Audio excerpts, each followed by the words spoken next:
coragem, a tua fé te salvou. Caríssimos fiéis, podemos assentar um momento. Nesta Santa Missa, São Paulo, na Epístola aos Filipenses, nos fala dos inimigos da cruz de Cristo. Alguns, ou nos dizeres de São Paulo, muitos, se comportam como inimigos da cruz do Senhor. São Paulo está falando dos devotos que vão à igreja, das pessoas que seguem a religião, mas que dão um testemunho no mundo contrário à fé.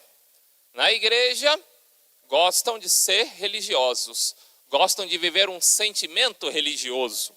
Não que vivam completamente a fé, mas querem viver uma fé sentimental.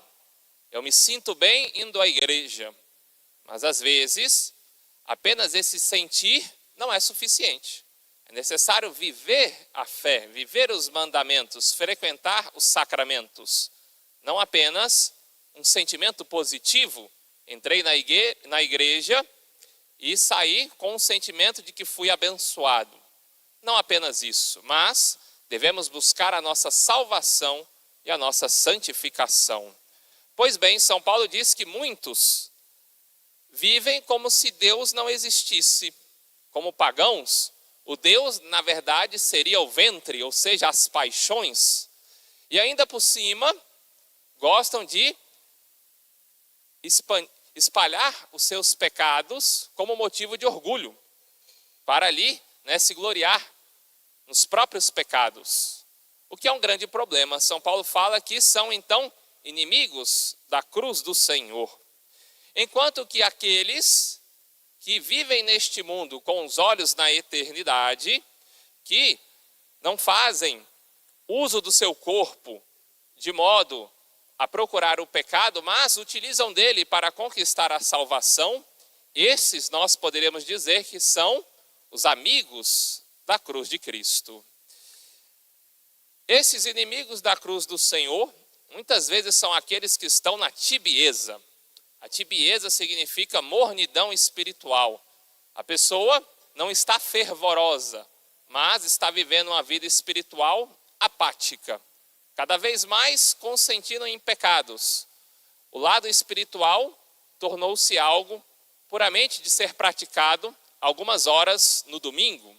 E se a missa demora, mais que 1h10, chega a 1h30, é como se o padre tivesse feito um crime. Vai criticá-lo e vai, assim, divulgar que não gostou de ter ido à Santa Missa. O que é um problema, demonstra pouco amor, pouco fervor no coração. Parece que o objetivo é amar minimamente a nosso Senhor. O mínimo que eu conseguir frequentar a religião e os atos de piedade e assim conquistar a salvação, esse será o meu objetivo. Parece que é uma promoção da salvação, uma promoção da santidade. Não, nosso Senhor diz, amai a Deus com todo o teu coração, com toda a tua vontade, com todo o teu entendimento. Então, um dos sinais dessa tibieza, dessa perca do fervor espiritual, é justamente essa certa preguiça na prática espiritual. Uma preguiça espiritual que não quer seguir a religião, que não quer se encontrar com nosso Senhor. E uma vez que a vida espiritual foi por água abaixo, é claro que a carne marcada pelo pecado original, ela vai manifestar as tentações, os desejos das coisas terrenas, e isso vai afetar a mente, de modo que a pessoa comece apenas a pecar e desejar o pecado e divulgar os pecados que tem cometido. Acaba sendo um problema. Ela perdeu esse olhar de santidade, esse olhar para as coisas eternas. E São Paulo, então, nos lembra de que devemos viver neste mundo pensando no outro. Poderíamos dizer que nesse mundo, nosso corpo é como uma casa de aluguel. E a nossa morada verdadeira está no céu. Aqui é algo passageiro, diante da eternidade que nosso Senhor preparou para nós. Então temos que viver neste mundo, mas do modo espiritualizado, não apenas carnal. É errado quem vive neste mundo como se Deus não existisse. A religião não influencia em nada a vida da pessoa. Muitos talvez não fossem religiosos e se converteram, buscaram rezar mais. Eu tenho que tornar-me uma pessoa diferente.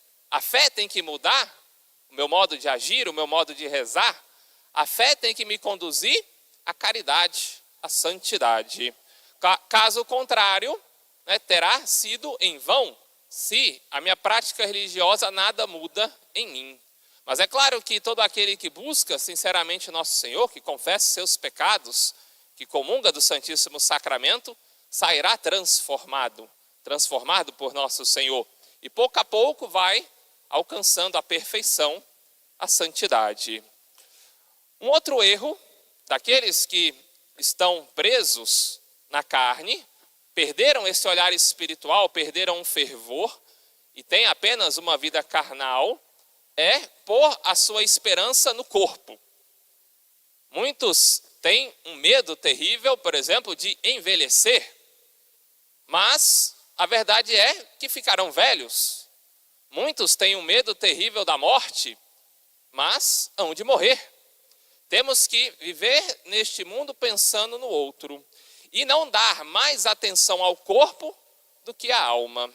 É um grande problema, muitos que dão mais atenção ao seu corpo com cuidados, com a sua alimentação, fazem seus exercícios, querem estar sempre bem vestidos, bem apresentáveis, mas se esquecem da vida espiritual. A igreja, ela é muito bem equilibrada nesse ponto. Nós temos o pecado original, então o ser humano, ele deve sim se apresentar com modéstia, com decência, evitar querer aparecer, porque nós devemos seguir o exemplo da Santíssima Virgem de Nosso Senhor. Viviam uma vida simples e escondida, não buscavam aparecer, transparecer aquilo que tem de terreno, mas sim as virtudes, aquilo que tem de espiritual. Por isso, a igreja é muito equilibrada. Ela não condena que se tenha um cuidado ao corpo, diz que se preze pela saúde, claro, devemos prezar pela nossa saúde, mas colocar isso como uma idolatria, esquecendo da vida espiritual, ou vivendo como se Deus não existisse, aí está o erro. E o mundo cada vez mais tem se dedicado um culto ao corpo, um culto à alimentação, aos exercícios. Se fizessem isso, ou se gastassem todo esse tempo e investimento financeiro na sua vida espiritual, em poucos anos seriam grandes santos. Mas aí que está a dificuldade. Tem que ter um olhar de fé para dedicar-se horas do seu dia. Assim dizia o Papa Bento, precisamos perder tempo, entre aspas, ganhar tempo, dedicar tempo ao Senhor. A Nosso Senhor, a oração. Minha vida espiritual não pode ser pequenas orações ditas de modo corrido, porque eu preciso cumprir toda a minha agenda. Não. Em primeiro lugar, eu devo colocar a minha vida espiritual. Assim, Nosso Senhor, então, realiza 2 milagres no Evangelho. Primeiramente, a ressurreição, ele é chamado por Jairo, que era príncipe da sinagoga.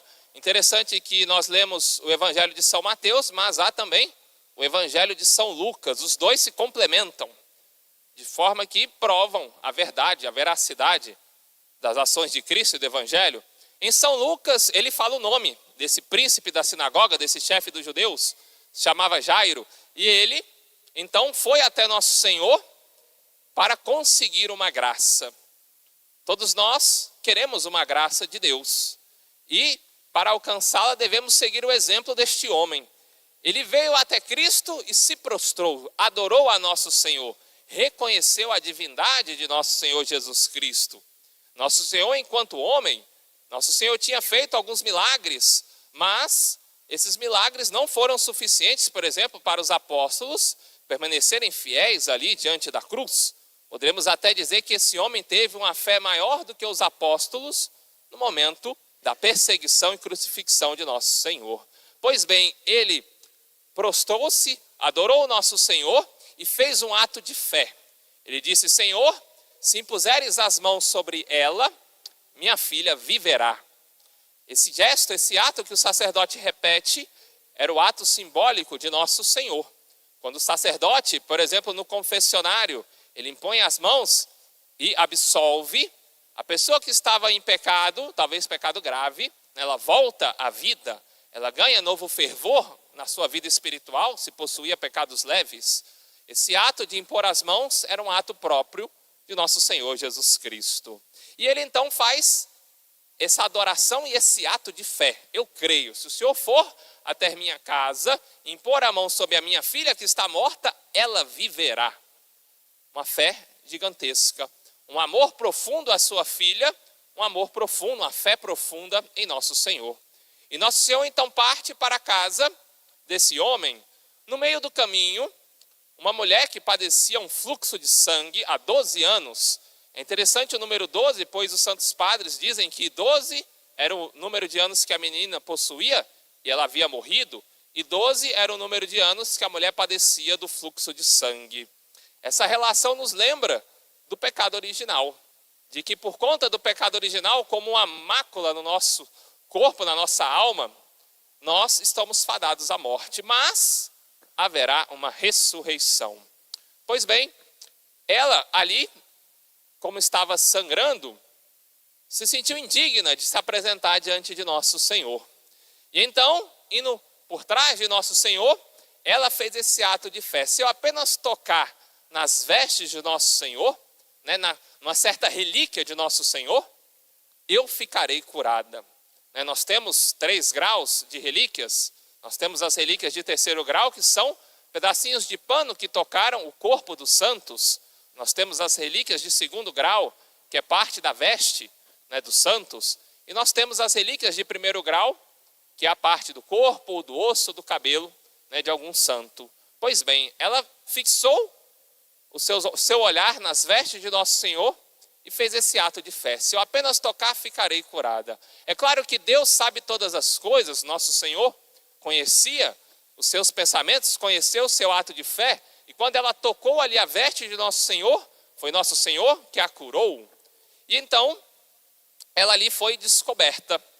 E nosso Senhor disse: vai em paz, a tua fé te salvou.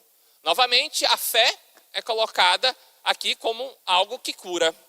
Ela que estava ali doente, e esse fluxo de sangue nos lembra o pecado, foi curado. Por isso devemos confessar com essa fé, buscar a cura dos nossos pecados. Confessar, buscando curar, às vezes, as nossas feridas, que podem ser pequenas, como os pecados leves. Eu repito, São Carlo Acutis dizia que um dos motivos que muitos não chegam a uma verdadeira santidade é porque não têm arrependimento dos seus pecados leves. Os pecados leves ainda são pequenas ofensas a nosso Senhor. Não matam a alma, não impedem a comunhão, mas esfriam o coração e podem levar a tibieza a viver uma vida sem olhar para Deus, sem olhar para esse lado espiritual. Nosso Senhor, então, após curar essa mulher, ele chega na casa de Jairo e estava acontecendo ali o funeral. Tocava-se uma música com flautas. Quando então nosso Senhor chega e diz: ela apenas dorme. É claro, todos sabiam que ela havia falecido e começam a rir de nosso Senhor. No Evangelho de São Lucas, nosso Senhor olha para Jairo e diz: tenha fé e ela ficará salva, e ela se salvará. Nosso Senhor tem um olhar de compaixão para aquele homem. Foi até nosso Senhor, levou-o à sua casa, e na sua casa não respeitaram nosso Senhor Jesus Cristo, riram dele. Mas nosso Senhor viu a fé daquele homem e fez essa promessa: tenha fé e a sua filha será salva. Nosso Senhor então levanta aquela menina, e no Evangelho de São Lucas fala que ela ficou em pé, e nosso Senhor disse: dai a ela o alimento. Aqueles que estavam mortos pelo pecado, uma vez tendo confessado, ele agora está de pé. Ele pode caminhar para a vida espiritual, ele pode caminhar para a mesa da Eucaristia. E de modo especial, gostaria de pegar essa frase: tenha fé e ela se salvará. e ela viverá, e ela ficará curada. Santa Mônica, ela foi uma pessoa de fé. Rezou por mais de 20 anos pela conversão do seu filho, que estava morto para Deus. Por mais que fisicamente vivo, a sua alma não estava na graça de Deus. E Santa Mônica rezou por mais de 20 anos pela conversão de Santo Agostinho. Poderíamos dizer que essas palavras ressoaram na alma de Santa Mônica. Tenha fé e seu filho se salvará. Tenha fé. E ela então, vivendo uma vida com fé e piedade, e chorando, pedindo a conversão do seu filho, obteve esta graça. O próprio Santo Alberto Magno disse para ela: não é possível que um filho de tantas lágrimas venha a se perder. Então que essa mensagem fique para os pais, sobretudo daqueles que seus filhos estão longe da vida religiosa, da vida espiritual. Tenha fé, reze por ele, faça como esse chefe, como esse príncipe dos judeus, vá até nosso Senhor Jesus Cristo e adorando clame a nosso Senhor: venha, Senhor, imponha a sua mão sobre meu filho, sobre minha filha, para que ela viva, para que ela tenha novamente a sua vida espiritual. Por isso, caríssimos fiéis, é importante para nós as virtudes teologais: fé, esperança e caridade. Viver uma vida neste mundo, mas tendo como norte a vida espiritual. Ser uma pessoa de fé é ser uma pessoa que reza. Ser uma pessoa de fé é alguém que segue os mandamentos, é aquele que respeita o próximo, a autoridade religiosa, é aquele que busca os sacramentos, busca a nosso Senhor Jesus Cristo. Louvado seja nosso Senhor Jesus Cristo. Para sempre seja louvado.